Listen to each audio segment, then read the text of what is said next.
Snails. ಈ creatures usual ಆಗಿ ಹೊರಗೆ ಬರಲ್ಲ, ಗಿಡ ಮರದ ಎಲೆಗಳಲ್ಲಿ ಅಡಗಿರುತ್ತೆ. ಆ ತರ ಇರುವಂತ ಕ್ರಿಯೇಚರ್ ಹೊರಗಡೆ ಬಂದು ಫ್ಲಾಶಿ ಆಗಿ ಎಕ್ಸ್ಪೋಸ್ಡ್ ಆಗಿ ಈ ತರ ಮಾಡೋದಕ್ಕೆ ರೀಸನ್ ಏನಕ್ಕೆ ಈ ತರ ಮಾಡುತ್ತೆ? ಈ ಸ್ನೇಲ್ಸ್ ನ ಜಾಂಬಿ ಸ್ನೇಲ್ಸ್ ಅಂತ ಕರೀತಾರೆ.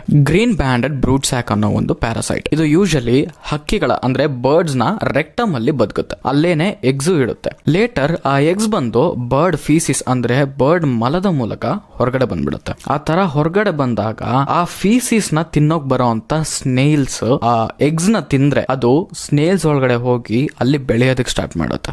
ಅವಾಗ ಸ್ನೇಲ್ಸ್ ತಿಂದಂತ ಎಗ್ಸ್ ಏನಿದೆ ಆ ಎಗ್ಸ್ ಬಂದು ಸ್ನೇಲ್ಸ್ ಬಾಡಿ ಒಳಗಡೆ ಹೋಗಿ ಅದ್ರ ಇಂಟರ್ನಲ್ ಪಾರ್ಟ್ಸ್ ನೇ ತಿಂದು ಅದ್ರ ಬ್ರೈನ್ ನೇ ಕಂಟ್ರೋಲ್ ಮಾಡೋದಕ್ಕೆ ಸ್ಟಾರ್ಟ್ ಮಾಡುತ್ತೆ. ಪ್ಯಾರಾಸೈಟ್ಸ್ ಬಂದು ಅದ್ರ ಐ ಸ್ಟಾಕ್ ನಲ್ಲಿ ಮೂವ್ ಆಗ್ತಿರ್ಬೇಕಾದ್ರೆ ಬರ್ಡ್ಸ್ ಗೆ ಈಸಿಯಾಗಿ ಅಟ್ರಾಕ್ಟ್ ಆಗುತ್ತೆ.